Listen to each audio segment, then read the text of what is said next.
बैरकपुर की, पर क्रांति की शुरुआत में वापस कहता हूं बैरकपुर से नहीं मानी जाएगी। ये घटना हुई और खत्म भी हो गई, खत्म क्या है, खत्म भी हो गई। इधर मेरठ छावनी में जब पता लगा कि ईश्वरी प्रसाद को फांसी पे लटका रहे हैं, तो वो सैनिक थोड़े नाराज हो गए और उन में से 90 लोगों ने क्या की, क्रांति कर ली। अब वो 24 अप्रैल को ही 90 लोगों ने एकदम से कहा कि हम जो है वो नए वाले हथियारों का प्रयोग नहीं करेंगे। इस बात पर अंग्रेजों ने कहा कि क्यों नहीं करोगे, उन्होंने कहा सर नहीं करेंगे। ईश्वरी प्रसाद ने केवल इतना सा कहा था कि मैं तुम्हारा ऑर्डर मान लूंगा, आधे घंटे बाद में उसको एक्चुअली फांसी पे लटका दिया गया है। यदि ऐसी बात है हम नहीं करेंगे, भले आप चाहो तो हमें भी फांसी पे लटका दो। अब अंग्रेजों को लगा कि हालात आउट ऑफ कंट्रोल होते जा रहे हैं, क्योंकि अंग्रेजों को नाराजगी तो एक्चुअली समझ में आ रही थी कि मतलब भारतीयों में नाराजगी सब में है, और यदि सेना विद्रोह करती है तो बाकी वाले लोग सेना का सपोर्ट करेंगे। इसलिए अंग्रेजों ने कहा कि देखो तुम लोग ऑर्डर फॉलो नहीं कर रहे हो और तुम लोग डिसिप्लिन तोड़ रहे हो। 90 सैनिकों ने कहा सब बिल्कुल तोड़ रहे हैं, नहीं करेंगे। इस बात पर अंग्रेजों ने कहा कि इनको जो वो 90 के 90 को उठाओ और जेल में डाल दो। 90 के 90 को उठा के जेल में डाल दिया गया, 4-5 दिन तक भूखा रखा। ठीक है, भूखा रखने के बाद फिर एक दिन निकाला वापस और कहा चलो मान लिया जाता है कि तुम लोगों ने जोश जोश में ऐसा कुछ कहा होगा, इसलिए चुपचाप सॉरी बोलो और काम पे लौट जाओ। लेकिन वो सैनिक अभी भी जिद पे अड़े हुए थे। उन्होंने कहा नहीं, ना तो हम लोग सॉरी बोलेंगे और हाँ बाकी हम उन कारतूसों का प्रयोग नहीं करेंगे। अब अंग्रेज भी जिद पे अड़ गए। अंग्रेजों ने कहा कारतूस तो वही है और तुम्हें यूज तो करने ही पड़ेंगे। इस बात पर सैनिकों ने कहा ठीक है, तो फिर मतलब आपको जो भी करना है वो करो। उनको वापस एक बार पकड़ के जेल में डाल दिया गया, वापस 4-5 दिन तक जेल में रखा, फिर वापस निकाला गया। उनको लगा था भूख से ये लोग टूट जाएंगे, पर उनको ये नहीं पता ये भारत है, हम लोग भूख से कभी नहीं टूटते। बचपन से उपवास व्रत कर करके हमारे जो वो प्रैक्टिस कर रखी होती है। ठीक है, तो इसलिए अंग्रेजों को ये चीज समझ में नहीं आती थी कि ये लोग इतने लंबे लंबे समय तक भूखे मतलब ऐसा कैसे रहते हैं। जतिन दा करके एक व्यक्ति है, वो 63 दिन तक लगातार भूखे रहे थे। ठीक है, तो क्या करे यार, इन्हें कोई फर्क नहीं पड़ा। तो इनको जब सेकंड बार निकाला गया तब भी भारतीयों ने कहा नहीं, बात तो भी कभी वो की वो कहा इनको वापस जेल में डाल दो। 2-3 दिन तक वापस जेल में डाला गया। इस बार अंग्रेजों ने क्या करे, ज्यादा कठोर भी मत रहो, थोड़ा एक एक दो दो रोटी तो खिलाओ, वरना ये क्या पता इनमें से कोई भी भूख से भी मर गया ना तो फिर लेने के देने पड़ जाएंगे। तो फिर इनको बस केवल मरे नहीं, इसलिए एक एक दो दो रोटी ऐसी कुछ दी गई। भारतीय वो खा रहे थे, अभी भी जिद पड़े थे। फाइनली 8 तारीख के आसपास एक दिन उनको लास्ट बार बुलाया। अंग्रेजों ने कहा देखो इतना कभी नहीं होता आर्मी में, आर्मी में डिसिप्लिन ही सबसे मेन चीज होती है, वास्तव में होती है। मेरा एक फ्रेंड है, उसके बड़े भाई साहब आर्मी में है, वो कहते हैं कि भाई आर्मी में डिसिप्लिन मतलब एक बार यदि सीनियर ने कह दिया ना जंप, तो फिर उसमें जंप ही करना पड़ता है। उसमें बाद में कोई ऐसा किंतु परंतु नहीं होता कि भाई मैं क्यों कूदूं, मतलब रियल डिसिप्लिन तो यही है। उन्होंने कहा था एक बार कि भाई कई बार क्या होता है, बड़े ऑफिसर्स होते हैं, उनको ऑर्डर देते समय एक एक चीज को फॉलो करना पड़ता है। यदि आप एक भी चीज मिस कर गए ना तो फिर उसके बाद में आपको उसका अफसोस होता है लंबे समय तक। तो फिर हमने कहा जैसे कि उन्होंने कहा मैं तो नया नया था आर्मी में, एनडीए के थ्रू सिलेक्टेड थे, तो फिर कहा कि मैं तो नया नया था, तो हमारे सीनियर थे, उन्होंने एक बार यूनिट को बुलाई 2-3, और उसको 2-3 यूनिट को पता नहीं कहीं थे, पंजाब के अंदर थे, और कहा कि हमें दिल्ली पहुंचना है, दिल्ली पहुंच कर रिपोर्ट करना है इतने इतने बजे। उसके बाद में उनके जो ऑर्डर थे, उनके ऑर्डर होते हैं पूरे ब्रीफ में एकदम से। तो वो जब ऑर्डर दिए गए तो कहा कि भाई तुम लोग यहाँ से निकलोगे, और उनमें जिस आदमी ने कैलकुलेशन लगाई थी उसने पूरी लगाई थी। इसलिए आर्मी वाले आप कभी भी देखना, आपको हाईवे पे दिखेंगे, रश में कभी नहीं दिखेंगे। एक साथ उनका पूरा कॉन्वॉय 40-50 ट्रकों का कॉन्वॉय एक साथ मतलब सब जा रहा है।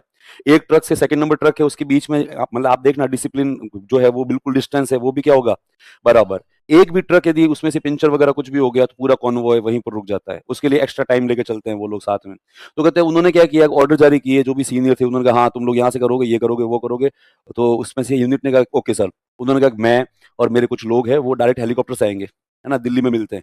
और वो करके आगे तो कि हम लोग जैसे दिल्ली पहुंचे, तो दिल्ली पहुंच के फिर वापस जहाँ पे एक्चुअली रिपोर्ट करना था वहां गए। तो हमारी यूनिट पहले से ही खड़ी थी वहां पे, यूनिट खड़ी थी, तो वो गाड़ी से उतर गया, यूनिट के सामने गया, यूनिट ने सैल्यूट वैल्यूट किया, फिर उनसे बात की और फिर उनसे पूछा पूछा तो पता लगा यूनिट कुछ 7-8 घंटे पहले ही आ गई थी। उन्होंने यार इतना जल्दी कैसे आ गए तुम लोग। उन्होंने कहा सर आ गए। उन्होंने कैसे आ गए, इतना जल्दी था ही नहीं। ठीक है हम लोग बीच में कुछ हुआ, उन्होंने कहा नहीं सर कोई भी पंचर वंचर कुछ भी नहीं था, इसलिए पहुंच गए थे। अच्छा अच्छा अच्छा, फिर भी ठीक है यार, इसका मतलब स्पीड तुम लोगों ने तोड़ी होगी। उन्होंने कहा नहीं सर स्पीड भी नहीं तोड़ी। तो इन्होंने कहा अच्छा फिर लंच कहाँ किया था। उसने कहा सर लंच नहीं किया। अच्छा फिर डिनर नहीं किया। क्यों नहीं किए, ऑर्डर में शामिल नहीं थे। तो वो क्या कर सकते थे, उन्होंने कहा ओके कुछ नहीं, तुम लोग पहले जाओ ब्रेकफास्ट वगैरह करो, कुछ खा लो, फिर अपन मिलते हैं वापस। फिर वो आ तो गए, पर वो अब वो आर्मी मैन है, सबके सामने इमोशनल हो नहीं सकता। लेकिन वो अंदर आने के बाद मैं ऑफिस में इमोशनल हो गया। उसने कहा यार मेरी एक छोटी सी गलती की वजह से मैंने जब ऑर्डर दिया तब उसमें लंच और डिनर मेंशन नहीं किया था, इसलिए यूनिट ने लंच और डिनर क्या है किया ही नहीं, और ये लोग भूखे आके, मतलब मेरी एक छोटी सी लापरवाही की वजह से मेरी पूरी यूनिट पिछले लगभग 24 घंटे से या 20 घंटे से भूखी है। 20 घंटे से क्या है ये, भूखी थी। यहाँ तक ये लोग फॉलो करते हैं डिसिप्लिन के नाम पे, और यूनिट नहीं होती है तो उसमें से एक कोई होता है तो वो जरूर परमिशन मांग लेता है जैसे ऑर्डर में तो नहीं था, पर ऐसा हम कर सकते हैं क्या, तब उनको परमिशन मिलती है। तो कहते हैं आर्मी डिसिप्लिन के भरोसे ही चल रही है। जिस देश में आर्मी ने डिसिप्लिन तोड़ दिया, फिर वहां पर कभी डेमोक्रेसी होती ही नहीं है। वहां पर फिर होता है, मतलब है ना, वो मतलब वहां पर आर्मी रूल क्या होता है वहां पे, हाँ बस वो है ना, मतलब सैन्य शासन। तो यहाँ पर ऐसे कैसे, जब इन सैनिकों ने लगातार 3 बार डिनाई कर दिया और कहा साहब हम कारतूसों का यूज तो नहीं करेंगे, तो फिर अंग्रेजों ने लास्ट में कहा बहुत हो गए तुम्हारे नाटक, लास्ट बार तुम्हें कह रहे हैं सॉरी बोलो और जाओ। बस एक सिंपल सा शब्द बोलना है, सॉरी, और जाओ। तो सैनिकों ने कहा सब सॉरी बोलने के लिए तैयार है, सब कुछ कर लेंगे, लेकिन वो कारतूसों का प्रयोग तो नहीं करेंगे। तब इन्होंने कहा बहुत हुआ, इनको पकड़ के जेल में डाल दो, कल सुबह इनको या तो फांसी पे लटकाया जाएगा या फिर इनको तोप से उड़ा दिया जाएगा। यदि तुम में से कोई सॉरी बोलना चाहता है, लास्ट चांस है, लास्ट चांस है। तो उसमें से 90 में से 5 सैनिक डर गए। उनको लगा यार कल सुबह वास्तव में फांसी पे लटका देंगे या फिर उड़ा भी देंगे, कल या परसों कभी भी। वो 5 ने हाथ खड़े कर दिए, सर सॉरी। तो क्या तुम लोग साइड में आ जाओ। क्या हुआ था, उसने कहा सर मैं तो कभी था ही नहीं इसमें इंटरेस्टेड, ये मेरा खास दोस्त है, इसने मेरा हाथ पकड़े कहा तू भी हाथ खड़ा कर दिया, इसलिए मैंने कर दिया सर, मैं तो ऐसे था। सेकंड से पूछा, उसने भी सेम कारण। थर्ड ने कहा सर मैं तो उसमें नींद नींद टाइप्स में से ही था, किसी ने कहा कि ऐसे विरोध करना है, मैंने कर दिया, पर अब हम माफी मांगते हैं। तो उनको कहा कि मतलब सब 5 का तुम फ्री हो, तुम्हारे खिलाफ कोई चार्जेस नहीं है, ठीक है। 85 के खिलाफ चार्जेस है और अब तुम्हारे पास कोई चांस भी नहीं है सॉरी बोलने का। कल सुबह तुम्हें, कल या परसों एज पर पॉसिबल 1-2 दिन के अंदर तुम्हें पनिशमेंट मिल जाएगी। और कहा कि इनको जेल में डाल दो। अब 85 को ले जाके जेल में वापस डाल दिया गया। उन 5 को छोड़ दिया गया। 5 को छोड़ा तो 5 जो है वो भूखे थे कई दिन के, ठीक है, ढंग से खाना खाया हुआ नहीं था। तो 5 को 5 खाना खाने के लिए भागे मैस की तरफ। मैस की तरफ भागे तो वो बाकी वाले वहां पर इनके जितने भी साथी बैठे थे, उन्होंने 5 को देखा तो बहुत ज्यादा खुश हुए, सारे सारे खड़े हुए, गले वले मिले और कहा अरे भाई क्या बात है, छोड़ दिया तुम्हें। तो हाँ हाँ छोड़ दिया छोड़ दिया। तो वो यूनिट ऐसा मान रही थी सब कुछ छोड़ दिया 90 को, लेकिन जैसे ही देखा केवल 5 ही आए हैं, तो फिर उनमें से किसी ने बाकी वाले कहाँ रह गए। तो वो 5 के पास कोई इसका जवाब नहीं था। अच्छा, वो 5 ने कहा कि वो, उन्होंने कहा वो क्या कह रहे हो, बाकी वाले कहाँ हैं हमारे दोस्त। उन्होंने कहा वो बाकी तो अंदर ही है। तो यूनिट ने कहा बाकी वाले अंदर है, तुम 5 के ऊपर दया मेहरबानी क्यों, कैसे। जितने में कोई अंग्रेज आ गया, उन्होंने कहा डर गए थे, डरपोक है ये, सॉरी बोल दी, माफी मांग ली, इसलिए छोड़ दिया इनको हम लोगों ने।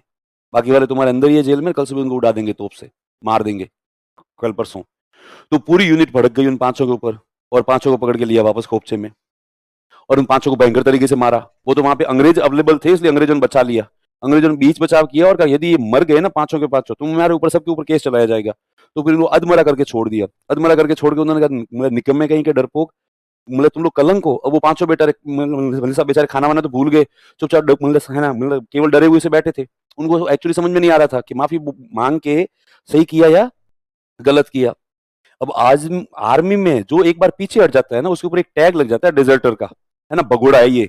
और वो मतलब है ना, सारे सारे भगोड़े गएंगे भाग के आगे, या तो आगे जाना ही नहीं था, हम लोग नहीं गए आगे, और कम से कम यदि आगे स्टेप उठा लिया है तो फिर पीछे स्टेप का कोई ऑप्शन होता ही नहीं है। और वो ऐसा करके भला बुरा बोल के बाकी वाले यूनिट बैठे ही थे, थोड़ा मामला शांत हुआ ही था, जितने में एक और यूनिट आ गई, थर्ड एलसी। उनमें से बहुत सारे लोग थर्ड एलसी के थे भी। थर्ड एलसी वाले आए, थर्ड एलसी वालों ने आती जो एक्चुअली इनकी मेन यूनिट थी 20 एनआई, उनको क्या कह रहे तुम लोग खाना वाना खा रहे हो, उन्होंने कहा यस बॉस। अब 20 एनआई थी नेटिव इन्फेंट्री, मतलब पैदल सेनाएं, जबकि थर्ड एलसी है। एलसी का मतलब लाइट कैवलरी। लाइट क्या है, कैवलरी। एक होता है कैवलरी, कैवलरी में तो पर सैनिक को एक घोड़ा मिलता है। लाइट कैवलरी में मतलब होता है हल्की घुड़सवार सेना, जिसमें 300 सैनिकों के बीच में 100-150 के आसपास घोड़े होते हैं। इसमें कुछ सैनिक साथ में पैदल पैदल भागते हैं और मतलब जो एक सैनिक घोड़े के ऊपर बैठकर भागता है, कभी कभी उनको घोड़ा यूज करने का मौका मिलता है। तो टेक्निकली मतलब एलसी वाले थोड़े से सीनियर है। अब जैसे एलसी वालों ने उनसे क्या करे, यार तुम लोग खाना वाना खा रहे हो, तुम्हारे वो दोस्त कहाँ हैं, सारे सारे 90 के 90। किसी दिन खाना खाते खाते सर 90 नहीं है। उन्होंने कहा नहीं हमने सुना 90 ही थे, पर है कहाँ वो। उन्होंने सर वो जेल में ही है, शायद कल परसों या पहले रोज 1-2 दिन में उनका कोई न कोई जो मतलब डिसीजन लिया जाएगा, या तो फांसी पे लटकाएंगे या फिर उड़ा देंगे। उन्होंने कहा अच्छा है ना सब कोई। उसने हाँ सारे पीछे ऐसी कोई। थोड़ा सिंह कहा तुम लोग कंफ्यूज क्यों कर रहे हो यार, हमने सुना है कि वो 90 लोग थे और तुम बार बार कह रहे हो 85। तब किसी ने कहा सब वो थे तो 90, पर वो 5 बाहर बाहर आ गए। उन्होंने कहा 5 बाहर आ गए मतलब आर्मी में रहकर डिजर्टर हो गए, भगोड़े हो गए, कौन है वो 5। वो रहे।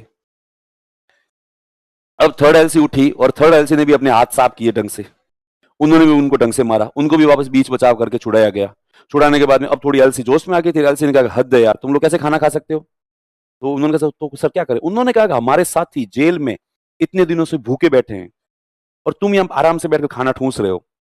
20 सेनाई ने अपने अपने जो वो थालियां आगे खिसका दी। कहा सर आप बताओ क्या करना है। उन्होंने कहा करना क्या है, जो उनको करना है अंग्रेजों को करे, अंग्रेज हमें क्या मतलब उससे। पर हम कम से कम इतना तो अपना डिमांड रख सकते हैं ना कि हम खाना तब खाएंगे जब हमारे वो साथी जो जेल में है वो क्या करेंगे, खाना खाएंगे। उन्होंने बेचारों ने पिछले 15-16 दिन से ढंग से खाना तक नहीं खाया है। इस बात पर उन्होंने कहा कि हम खाना तभी खाएंगे, पहले वो खाएंगे। अब अंग्रेजों के ऊपर थोड़ा सा प्रेशर आ गया। अंग्रेजों ने पहले तो कहा कि नहीं, उन लोग खाना नहीं मिलेगा, ऑर्डर है। फिर अंग्रेजों ने कहा कि ठीक है, उनको हम लोग खाना खिला देंगे, पर पहले तुम लोग खाओ। इस बात पर सैनिकों ने कहा ऐसा क्यों? उन्होंने कहा आर्मी का रूल है, अभी हम लोगों ने चावल, है ना, चपाती, दाल, सब्जी सब बना रखे हैं। अब इसमें जरूरी नहीं सारा सारा खाना बचेगा, जो भी पीछे बचेगा, जो भी पीछे रहेगा वो हम लोग दे देंगे। आर्मी का रूल है, पहले अच्छा खाना सोल्जर्स खाएंगे जो ऑन ड्यूटी है, उसके बाद में बचा हुआ खाचा जो भी है अवेलेबल है वो हम लोग कैदियों को दे देंगे, इसलिए पहले तुम लोग खा लो। अब सैनिकों ने कहा नहीं, पहले वो ही खाएंगे। बस ये बात मतलब मूल रूप से इससे हुई है। मुझे तो लगता है तात्कालिक कारण यही होना चाहिए, खराब खाना। सेना का क्या है? खराब खाना। इस बात पर जिसने खाना बनाया था वहां पर मैस के अंदर भारतीय ही थे, कुछ अंग्रेज भी थे। उन्होंने कहा हमने कहा है ना अच्छा खाना पहले सोल्जर्स के लिए, तो उसमें से कुछ सैनिक भड़क गए। उन्होंने कहा, अच्छा खाना है? कहाँ अच्छा खाना इसमें? इस दाल में तो दाल बता दे कहीं पे, पीला पीला पानी है केवल। और ये रोटियां तुम्हारी या तो बिल्कुल कच्ची होती है या फिर बिल्कुल ही जली हुई होती है, कभी तुम लोगों ने स्टीम रोटी सेकी है? ऐसा करके उन्होंने अच्छा खाना है, खाने का अपमान नहीं करते। जितने भी इनके बीच में से खाने की बात चली रही थी, एक आदमी खाना खा खा के परेशान हो रखा था मैस का, उसने साइड में रोटियां वोटियां सिक रही थी, उसका तवा उठाया और क्रांति की शुरुआत कर दी। मारा किसी एक के माथे में धड़ाम से, जितने में किसी ने मारी भगोने की लात, और किसी ने दाम धूम कर करा के पड़े अंदर। 2 1 मिनट में पूरा मैस वैस बिखेर दिया। अंग्रेज भाग गए। अंग्रेजों के समर्थक जो भारतीय थे वो भी वहां से क्या हो गए, भाग गए। उन्होंने कहा हद है क्या, हम लोग तुम्हारे भरोसे है क्या? हमारे दोस्त है, हमारे भाई है, हम लोग खिला देंगे खाना। अब उन्होंने वहां से तोड़ फोड़ करी, कुछ ने खाना वाना उठाया और कहा चलो जेल की तरफ, हम लोग खुद खिलाएंगे। अब वो हाथ में भगोने रोटियां लेके भाग रहे हैं जेल की तरफ।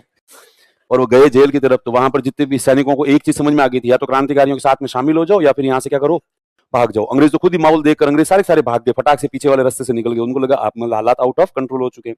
अब उन्होंने जाके सबसे पहले जेल के ताले वाले तोड़े, अपने उनको 85 साथियों का, लो पहले तुम लोग खाना खाओ। उन्होंने कहा यार थैंक यू, उन्होंने खाना वाना खाया। और फिर अब क्या करना है? अब इसमें से किसी ने कहा अब तो हो गया, क्रांति की शुरुआत ही हो गई।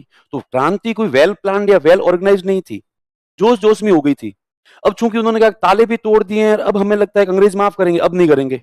अब जब आगे बढ़ चले हैं तो फिर आगे ही बढ़ो, अब पीछे हटने का कोई ऑप्शन ही नहीं है। अब उन्होंने इस बात पर, दोनों यूनिट थी, एक का BSNI और 3rd LC, उन्होंने बाकी वाले 85 से कहा हम तुम्हारे साथ में, और तुम लोगों को एक्चुअली है ना डरने की आवश्यकता नहीं है। उन्होंने क्या करेंगे, हम लोग क्या करेंगे, अंग्रेजों को अंग्रेजों को भगाएंगे हमारे देश से, चलो आओ तुम लोग बाहर। अब वो 5 आए बाहर और उन्होंने कहा पक्का हमारे साथ में? उन्होंने कहा पक्का, कभी भी पीछे नहीं हटेंगे, क्रांति का आगाज हो चुका है। अब वो 85 का नहीं, क्रांति का आगाज थोड़ा सा बाकी है। वो 5 कहाँ है, पहले उनको पकड़ के लाओ। 5 का ये भगवान कौन सा खराब टाइम था जब हमने माफी मांग ली थी। जो भी आ रहा है आके हमें क्या कर रहा है, कूट रहा है। तो कहते 5 को पकड़ा गया, 5 को पकड़ के लाया। अब बहुत सारे चिल्ला रहे थे मार दो मार दो मार दो, पर उनमें से कुछ लोग समझदार भी थे। उन्होंने कहा नहीं, यदि इनको मार दिया तो क्रांति की शुरुआत ही बहुत गलत हो जाएगी। ये जैसे भी है हमारे भाई है, हम लोग आर्मी में ऐसा मानते हैं, ब्रदरहुड है, भाईचारा है, इसलिए भाइयों को मारकर क्रांति की शुरुआत नहीं करें। किसी ने कहा हाँ छोड़ दो, बेचारे एक्चुअली डरपोक थे। उनमें से किसी ने कहा वो नहीं, डरपोक तो नहीं है, पर उसमें गलती हो गई जो हमने माफी मांग ली। पर अब हम कसम खाकर कहते हैं, अब बोले तुम लोग अपने अपने घर चले जाओगे, हम अब कहीं नहीं जाएंगे। हम अब या तो करो या मरो, अब या तो मरेंगे या फिर देश आजादी करवाएंगे, इसलिए अब हम पीछे नहीं हटेंगे। तो फिर क्या, चलो 500 को माफ कर दो। अब इन्होंने माफ करो तो अब क्या करें? तो भाई अंग्रेजों से लड़ने के लिए सबसे पहले चाहिए हथियार। तो फिर किसी ने कहा लकीली बारूद खाना हमारे पास में ही है ना, बारूद खाना लूट लो। तो बारूद खाना मेरठ के अंदर ही था, तो ये लोग वहां से निकले और बारूद खाना मतलब जॉइंट में ही था। इन्होंने बारूद खाना लूट लिया पूरा। बारूद खाना लूटने के बाद फिर ये मतलब इधर उधर मेरठ में घूमे बहुत सारे सैनिक। अब इनको मतलब कोई भी अंग्रेज मिल नहीं रहे थे, अंग्रेज इधर उधर कहीं कहीं भाग गए थे सारे के सारे। फिर मतलब इनमें से किसी ने कहा वो सब तो ठीक है यार, पर हमारी एक कमी है बहुत बड़ी। क्या? हमारे पास कोई नेता नहीं है, लीडर नहीं है। बिना नेता के क्रांति हो नहीं सकती। किसी ने बात तो सही है, लीडर ऐसा होना चाहिए जिसका ऑर्डर लोग बिना किसी संकोच के माने। इसका मतलब कोई बड़ा नाम होना चाहिए, ढंग का नाम होना चाहिए। उसे फिर सोचो तो ढंग का नाम किसका सोचे, तो फिर जफर को बनाते हैं नीम मतलब सर लीडर। अब जैसे ही जफर का नाम आया तब किसी ने कहा हाँ हाँ जफर को बनाते हैं, ये साहब मतलब ये अच्छा है। तो अब सारे सैनिक एक साथ चिल्लाए चलो दिल्ली। अब इन्होंने कहा भाई दिल्ली जाएंगे, दिल्ली जाकर जफर को क्या बनाएंगे, अपना नेता। तो अब ये सारे के सारे मेरठ से रवाना हुए और इनका टारगेट था दिल्ली। बीच में जो पूरा क्षेत्र आता है ना वो अवध है। अवध के युवाओं का एक ही सपना होता था, ड्रीम होता था, बड़े होकर आर्मी में जाना। इसलिए वो भाग भाग कर खूब अच्छी खासी एक्सरसाइज और ट्रेनिंग वगैरह करके बैठे थे। इधर अवध में जो जो है ना 1856 में विलय कर लिया गया था। मतलब साहब जो क्या कहते हैं, मिस रूल का आरोप लगा के, कुशासन का आरोप लगा के अवध की प्रजा नाराज थी। इधर जैसे ये लोग निकले यहाँ से रात के समय हाउल्ला करते करते, तो फिर किसानों ने देखा, कुछ किसान हिम्मत करके आए और देखा भाई चल क्या रहा है, उन्होंने कहा दिल्ली जा रहे हैं, जफर को अपना नेता बनाएंगे, अंग्रेजों को भगाएंगे। तो जो जो आया इसमें वो भी शामिल होता गया। अब ये जैसे जैसे दिल्ली की तरफ बढ़ रहे थे, इनका काफिला क्या होता जा रहा था, बढ़ता जा रहा था। इनका काफिला बहुत बड़ा हो गया दिल्ली आते आते।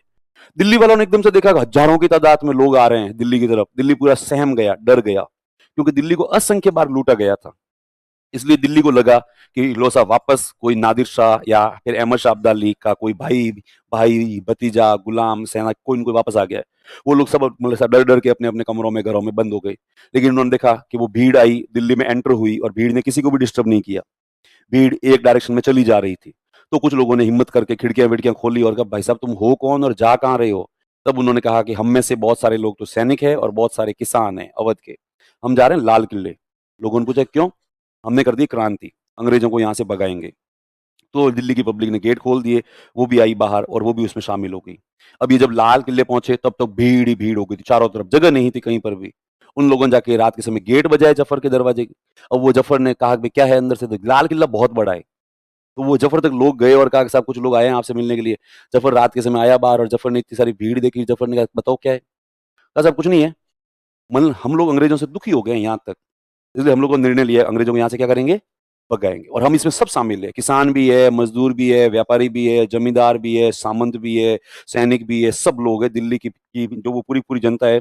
बस एक चीज की कमी है, बाकी सब कुछ तो है हमारे पास में, नेता नहीं है हमारे पास में। क्या नहीं है। तो फिर उन्होंने भी बिल्कुल आजकल जैसे अपने पास नहीं होता सुबह सुबह सर्दियों के दौरान भगवान का दिया हुआ सब कुछ है, बाल्टी है, लोटा है, साबुन है, तौलिया है, पानी है, बस हिम्मत नहीं है। क्या नहीं है, हिम्मत नहीं है। इन सैनिकों ने भी वही कहा साहब सब है, सब है हमारे पास में, बंदूकें हैं, तलवारें हैं, वो है, हिम्मत भी है, पर एक नेता नहीं है, एक ऐसा व्यक्ति जिसका ऑर्डर हर कोई क्या करे, मान ले। जफर ने कहा बात तो तुम्हारी सही है, पर यार तुम्हारे ऊपर भरोसा कैसे कर सकता हूं मैं, तुम में से किसने ये प्लान किया सब कुछ। उन्होंने कहा प्लान तो किसी ने कुछ नहीं किया, बस हो गया। तो जफर को इनके ऊपर भरोसा नहीं था। जफर ने कहा सॉरी यार, कहीं और जाओ, किसी और व्यक्ति को अपना नेता चुनो। किसानों का साहब क्यों। उन्होंने कहा तुम लोग किसान हो यार, तुम्हारे ऊपर मैं भरोसा नहीं कर सकता, अभी तुम्हारे पास काम नहीं है, तुम लोग सारे सारे बैठे हो यहाँ पे चिल्ला रहे हो, हम लोग क्रांति में शामिल है, क्रांति में शामिल है। कल को तुम लोग उठ के सारे सारे बोलते साहब अपने अपने घर जाओ, कहो साहब हमारे तो लावणी आ गई है, अब हमें जाना पड़ेगा खेतों में। इसलिए ऐसा डेडिकेटेड हो नहीं तुम लोग। ऐसा करके जफर ने गेट बंद कर दिए। जफर अंदर चला गया तो वापस वो जो पब्लिक आउट ऑफ कंट्रोल हो गई। पब्लिक ने गेट को मतलब साहब तोड़ने के प्रयास किए, कुछ लोगों ने साइड में से अंदर कूदने के प्रयास किए दीवार के ऊपर से। जफर को जाके लोगों ने कहा साहब वो गेट तोड़ देंगे।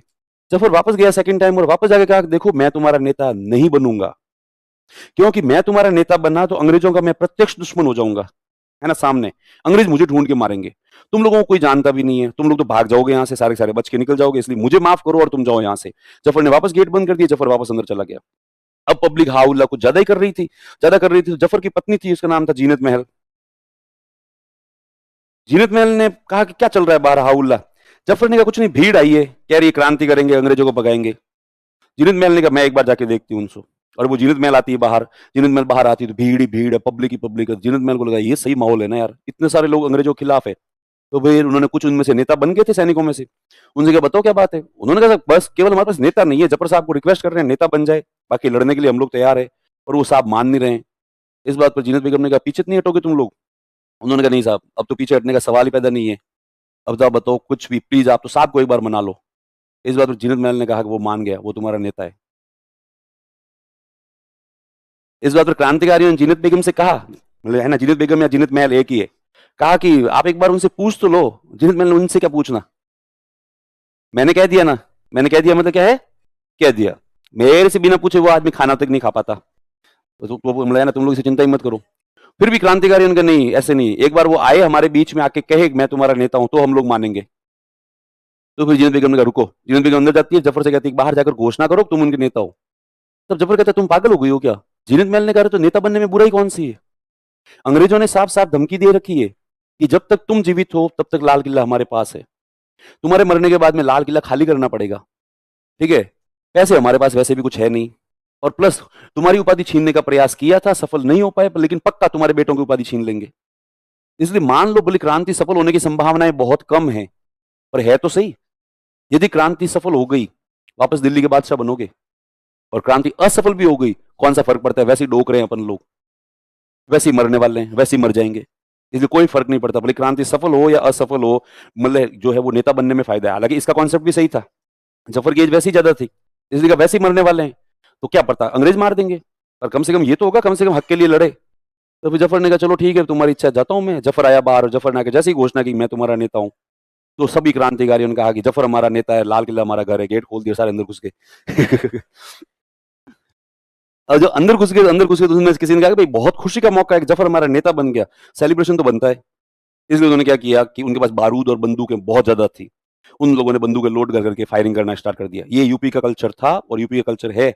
आप में से जो भी धौलपुर भरतपुर साइड से, उनको एक्चुअली पता है, अभी भी शादियों के दिनों में वो लोग फायरिंग वायरिंग करते हैं। आप यूं आगरा वागरा कानपुर वानपुर जाओ शादियों में, मेरे को तो ईमानदारी से कहूं डर लगता है, क्योंकि क्योंकि अक्सर मतलब से आता है कि फायरिंग में दूल्हा मरा, फायरिंग फायरिंग में दूल्हे का दोस्त मरा, फायरिंग में मतलब दूल्हे का क्या है, दोस्त मरा, रिलेटिव मरा। अरे क्योंकि वो क्या करते हैं, फायरिंग करते हैं। आप में से किसी की एक्चुअली देखी हुई है, इतने सारे लोगों ने देखी हुई है, तो है ना, वो लोग क्या करते हैं, जैसे खुशी का मौका होता है ना, तो वो सब लोग अपनी अपनी राइफल बना के ऊंची करके, और वो मतलब ठीक है डांस कर रहे होते हैं।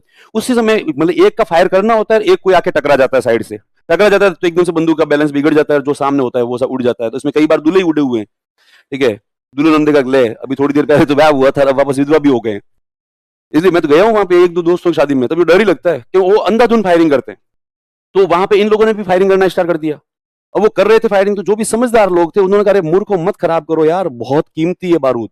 इसलिए उन्होंने क्या किया, बारूद मतलब ना बाकी वाले लोगों का हाथ से छीन छीन कर, छीनो इनसे सबसे। तो वो छीन रहे थे, छीन छीन कर उन्होंने वहां पर एक कोई मतलब थी, दीवार थी, उसके ढेर लगा दिया बारूद का, और कहा कि इनके पास में रहा तो ये ऐसी फायरिंग करते रहेंगे। इधर समझदार लोग बाकी वाले सैनिकों को रोक रहे थे, मत खराब कर भाई, बारूद मत मतलब मत खराब कर, लाएंगे कहाँ से बाद में, बहुत महंगा है और अपने पास पैसे भी नहीं है ये। लेकिन कुछ लोगों ने एक बस एक फायर ऐसे कर करके उन्होंने एक साइड में बहुत सारा बारूद इकट्ठा कर रखा था, बाकी साइड में कुछ कुछ बारूद इकट्ठा कर रखा था, जितने में सेम ऐसे ही हुआ जैसे यहाँ पर शादियों में होता है।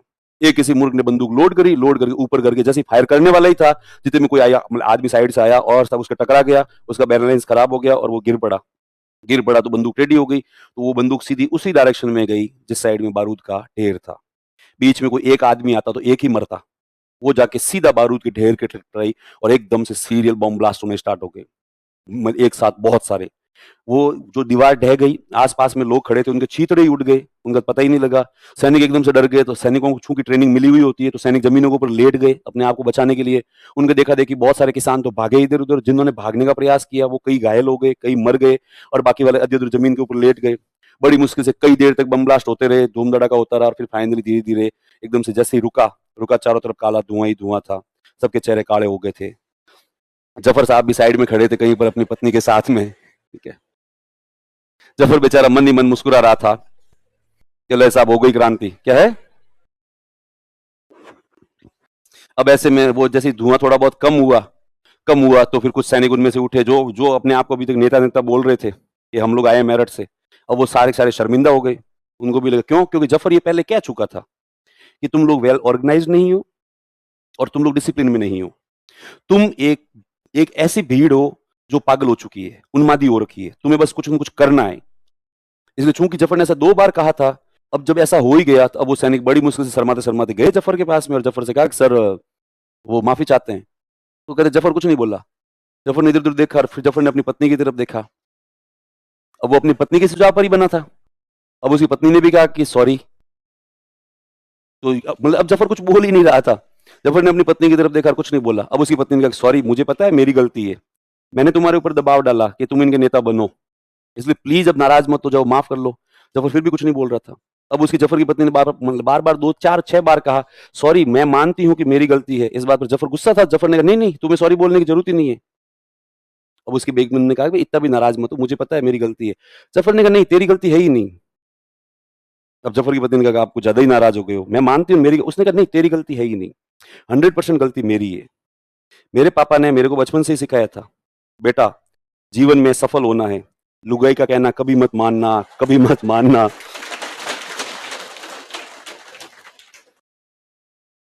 मेरा बाप कहते कहते मर गया और मैंने क्या किया, तेरा कहना माना। इसका मतलब गलती तेरी नहीं है, गलती मेरी है। जो हुआ सो हुआ। अब बर्बाद हो गए, क्रांति स्टार्ट हो चुकी है, हम ऑफिशियली नेता हैं, अब आएंगे अंग्रेज हंटिंग पे और मुझे मारेंगे। इनका कुछ नहीं, सब भाग जाएंगे यहाँ से। अब क्रांतिकारी भी सारे के सारे शर्मिंदा हो गए, उन्होंने आकर कहा कि सर ऐसा नहीं है, गलती से हो गया। उन्होंने कहा ये गलती से ऐसे ही होता है भाई। फिर जफर ने कहा जो है सो है, जो होना था वो तो हो ही गया है, अब तुम लोग इधर आओ फटाफट, तुम में से कौन कौन मेन जिम्मेवार है। अब चूंकि वो इतना बड़ा इंसिडेंट कर चुके थे, इसलिए अब सब डरे हुए थे, अब सब चुपचाप बैठ गए थे। तो उनका साहब आप तो आदेश करो, करना क्या है। तो फिर जफर ने फटाक से मैप मंगवाया, मैप मंगवा के कहा कि ये दिल्ली है, दिल्ली में ये अंग्रेजों की चौकियां हैं, यहाँ पे दिल्ली का बारूद खाना है, जाओ और इन सबको लूटो फटाफट, जितना बारूद बर्बाद किया उसका थोड़ा बहुत 10-20-30% तो इकट्ठा करो वापस, वरना लड़ेंगे किसके भरोसे, केवल लाठियों से। जिस बारूद के भरोसे हम लोग लड़ने वाले थे वो तो हमने क्या कर दिया, उड़ा दिया, उससे तो हमने ऐसे ही सेलिब्रेट कर दिया है वैसे ही। अब ये लोग गए सारे के सारे डरे हुए, अब ये इनोसेंट की तरह काम कर रहे थे। अब ये गए, उनको जो जो ठिकाने बताए थे उन्होंने सारे लूट लिए और थोड़ी देर में दिल्ली के ऊपर पूरा पूरा क्या है अधिकार कर लिया। इनके पास ठीक ठाक बारूद वापस आ गया। अब अंग्रेज यहाँ से भाग गए, अब मतलब ऑफिशियली क्रांति स्टार्ट क्या है हो चुकी थी। अब इनमें से